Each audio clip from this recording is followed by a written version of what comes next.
जम्मू कश्मीर के पहलगाम में 22 अप्रैल को आतंकवादियों ने निहत्थे पर्यटकों पर गोलियां बरसाई थी। इस हमले में 26 लोगों की मौत हुई और कई घायल हुए। इस हमले के बाद देश भर में रोष देखने को मिल रहा है। हमले पर अमेरिका, रूस, ईरान समेत दुनिया के तमाम देशों ने दुख जताया है और इसकी कड़ी निंदा की है। जम्मू कश्मीर के पहलगाम में हुए आतंकवादी हमले की दुनिया भर में चौतरफा निंदा हो रही है और दुनिया के कई सारे देश भारत के साथ खड़े नजर आ रहे हैं। अमेरिका से लेकर रूस तक के आतंकवाद के खिलाफ भारत की लड़ाई का समर्थन किया है। अमेरिकी राष्ट्रपति डोनाल्ड ट्रंप ने कश्मीर मुद्दे पर बात करते हुए कहा, मैं भारत और पाकिस्तान के बेहद करीब हूँ और कश्मीर में वे 1000 साल से लड़ रहे हैं, शायद उससे भी ज्यादा समय से। पहलगाम में हुआ हमला एक बुरा हमला था।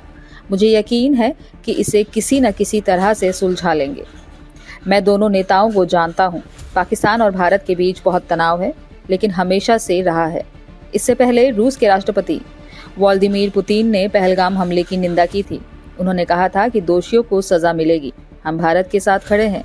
इस हमले में घायल हुए लोगों के साथ पूरी संवेदना है और उनके जल्द ठीक होने की कामना करते हैं। आतंकवाद की चौतरफा निंदा हो रही है और दुनिया के कई सारे देश भारत के साथ खड़े नजर आ रहे हैं। अमेरिका से लेकर रूस तक ने आतंकवाद के खिलाफ भारत की लड़ाई का समर्थन किया है। अमेरिका राष्ट्रपति डोनाल्ड ट्रंप ने कश्मीर मुद्दे पर बात करते हुए कहा, मैं भारत और पाकिस्तान के बेहद करीब हूं और कश्मीर में वे 1000 साल से लड़ रहे हैं, शायद उससे भी ज्यादा समय से। उन्होंने कहा, हम पहलगाम में 26 हिंदुओं को निशाना बनाकर किए गए भयानक इस्लामी आतंकवादी हमले के मद्देनजर भारत के साथ एकजुटता में खड़े हैं। मेरी प्रार्थनाएं और गहरी संवेदनाएं उन लोगों के साथ हैं जिन्होंने अपने प्रियजन खो दिए। हम पीएम मोदी और भारत के सभी लोगों के साथ हैं। हम आपके साथ हैं और इस जघन्य हमले के लिए जिम्मेदार लोगों को पकड़ने में आपका समर्थन करते हैं। तुलसी गबार्ड, अमेरिका खुफिया प्रमुख दोषियों को सजा मिलेगी। रूस राष्ट्रपति इससे पहले रूस के राष्ट्रपति व्लादिमीर पुतिन ने पहलगाम हमले की निंदा की थी। उन्होंने कहा था कि दोषियों को सजा मिलेगी, हम भारत के साथ खड़े हैं। उन्होंने कहा कि आतंकवाद के खिलाफ लड़ाई में इजराइल भारत के साथ है। इजराइल के प्रधानमंत्री बेंजामिन नेतन्याहू ने एक्स पर पोस्ट कर लिखा, मेरे प्रिय मित्र नरेंद्र मोदी, मैं जम्मू कश्मीर के पहलगाम में हुए बाबर आतंकवादी हमले से बहुत दुखी हूँ, जिसमें दर्जनों निर्दोष लोग मारे गए और घायल हुए हैं। हमारी संवेदनाएं और प्रार्थनाएं पीड़ितों और उनके परिवारों के साथ है। आतंकवाद के खिलाफ लड़ाई में इजराइल भारत के साथ खड़ा है। ईरान ने शुक्रवार को दोनों देशों से तनाव कम करने का आग्रह किया।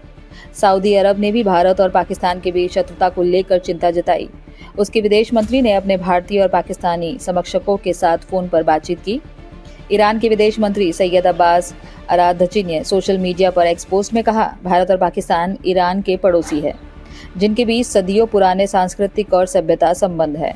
अन्य पड़ोसियों की तरह हम उन्हें अपनी सर्वोच्च प्राथमिकता मानते हैं।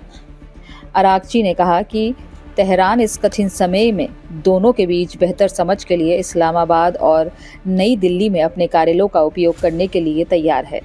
भारत और पाकिस्तान के बीच सैन्य तनाव बढ़ने की आशंकाओं के बीच सऊदी विदेश मंत्री फैसल बिन फरहान अल सऊद ने विदेश मंत्री एस जयशंकर तथा पाकिस्तान के विदेश मंत्री मोहम्मद इशहाक डार से बात की।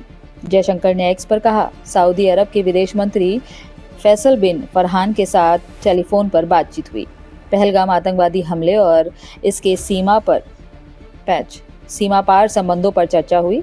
श्रीलंका के राष्ट्रपति अनुरा दिसानायके ने शुक्रवार को प्रधानमंत्री नरेंद्र मोदी को फोन कर पहलगाम आतंकवादी हमले में निर्दोष लोगों की मौत पर अपनी संवेदनाएं व्यक्त की और इस जघन्य कृत्य की निंदा की। फोन कॉल के बाद दिसानायक ने सोशल मीडिया प्लेटफॉर्म एक्स पर लिखा, पहलगाम में हुए आतंकवादी हमले से गहरा सदमा लगा है, जिसमें 26 निर्दोष लोगों की जान चली गई। श्रीलंका की एकजुटता और आतंकवाद के खिलाफ हमारी साझा प्रतिबद्धता को व्यक्त करने के लिए प्रधानमंत्री नरेंद्र मोदी से बात की। हम पीड़ितों के परिवार के प्रति संवेदना व्यक्त करते हैं। हम इस कठिन समय में भारत के साथ खड़े हैं।